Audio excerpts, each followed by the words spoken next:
Hello and welcome. In this episode, we will be looking into the mythic origins of the word Halcyon and discussing the relation between its usage in the fields of zoology and meteorology. Admittedly, Halcyon is not an ideal word to write up an etymology about, mostly because you don't need to trace the etymology too far back in order to realize that, at this moment, there really is no concrete history of how the word was created. And even the suggested etymology is somewhat impractical when we compare it to the definition of the word. But there is an interesting history to Halcyon that is worth exploring. And it seems that, first and foremost, Halcyon is derived from the ancient Greek name Alcyone, popularized by multiple myths which reference women by that name. The first mythology that we are going to dive into is that of a nymph, who, along with 6 of her sisters, made up the Pleiades.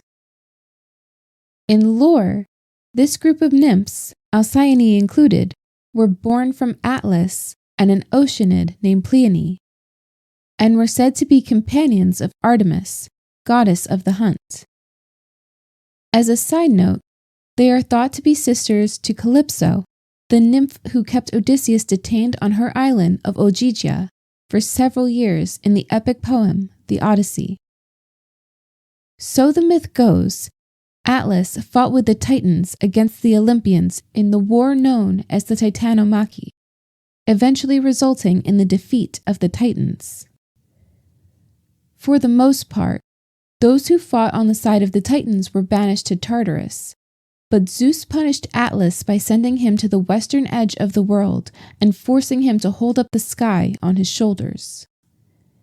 At this point, while their father was holding the heavens, it is said that the mythical figure Orion began to pursue all 7 of the Pleiades, so Zeus turned them into stars as a consolation to their father, Alcyone being the brightest of the 7.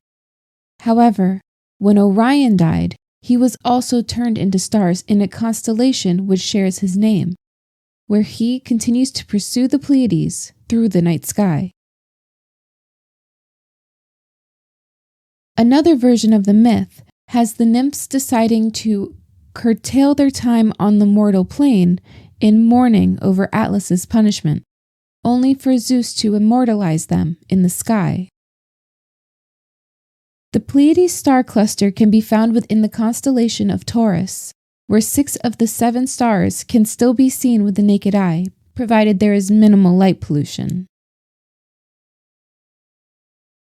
Although Pleiades seems to be a direct derivation of the nymph's mother's name, Pleione, it is thought that the star cluster was actually named prior to the myth creation, so it is likely that Pleione was given her name to tie the myth to the star cluster.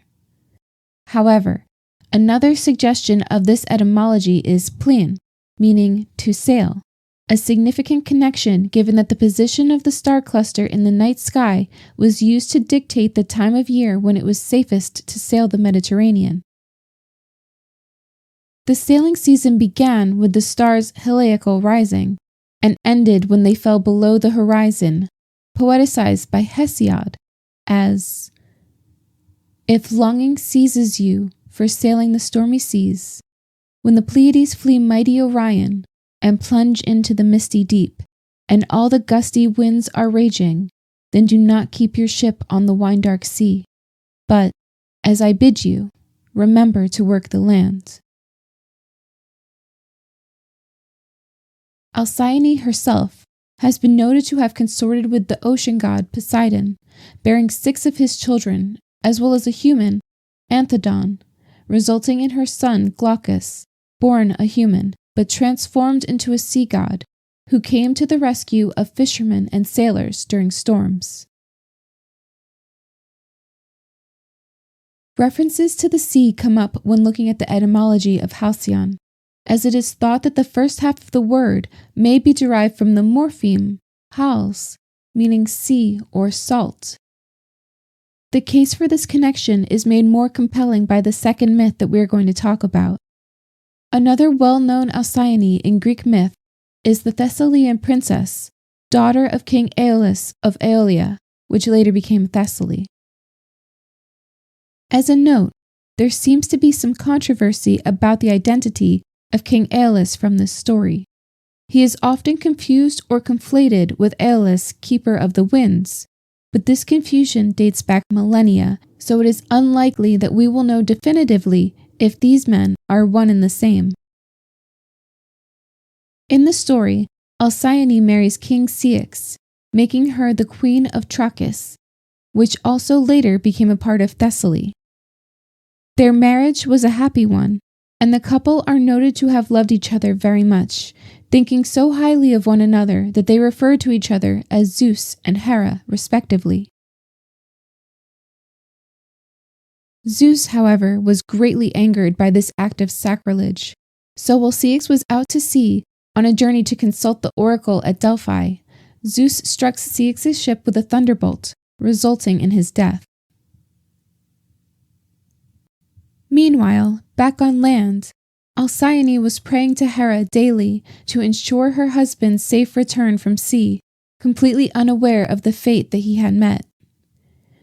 Hera, as a mercy, sent for Morpheus, god of dreams, to come to Alcyone in her dreams and inform her of the tragedy, after which, in a deep state of grief, she threw herself into the sea.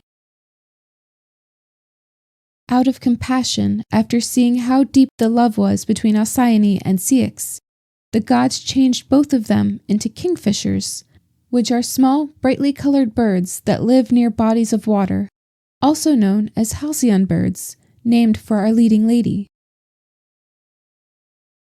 The idiom Halcyon days arose from this myth as well, commonly used to describe a period of time in the past that was happy or successful, usually with some degree of nostalgia.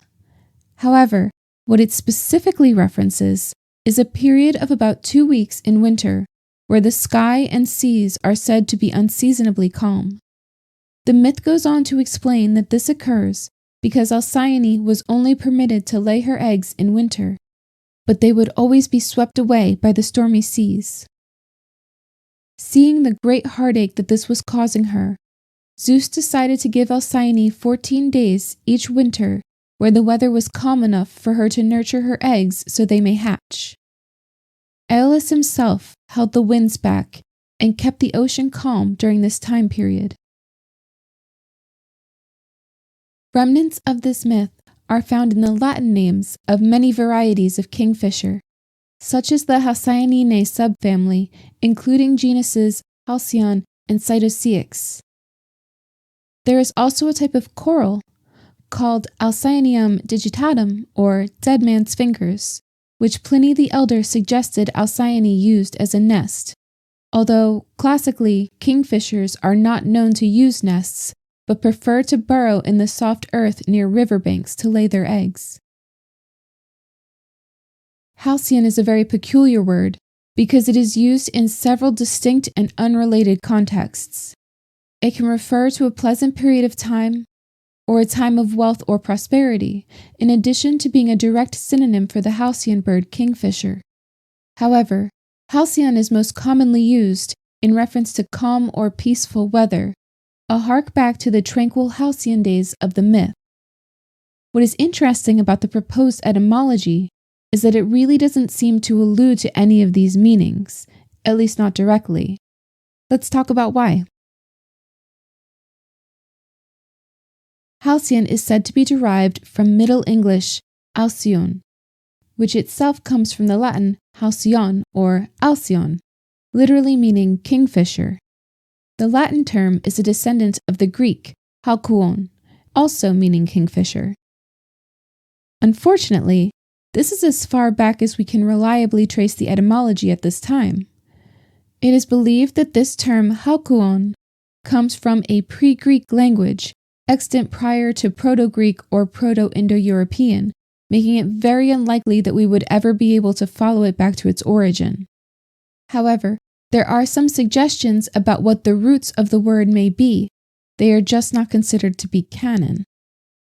As I mentioned, the first half of the word is imagined to be a derivation of the Greek hals, meaning salt, which certainly sounds compelling given that the sea plays a significant role in both of the myths surrounding Alcyone.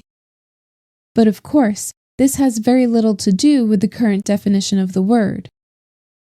Hal, as a word fragment, is linked to Sol, which is a Proto-Indo-European root for salt.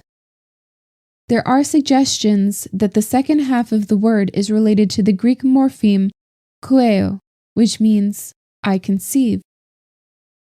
These proposed etymologies are considered to be an ancient instance of folk etymology, which just means that they are mistaken but popularized accounts of the origin of a word or phrase. This is known to happen when people try to take an unfamiliar or foreign word and adapt it into something that would be familiar to them. It would be interesting to dig further into the history of this word, find out how it came to be, and other myths around it. But it seems as though Halcyon will always be a mystery. It is a curious, multifaceted word with a mythos that is so much more complex than its definitions, showing that even a word that has come to mean calm, peace, and tranquility can have stories to tell.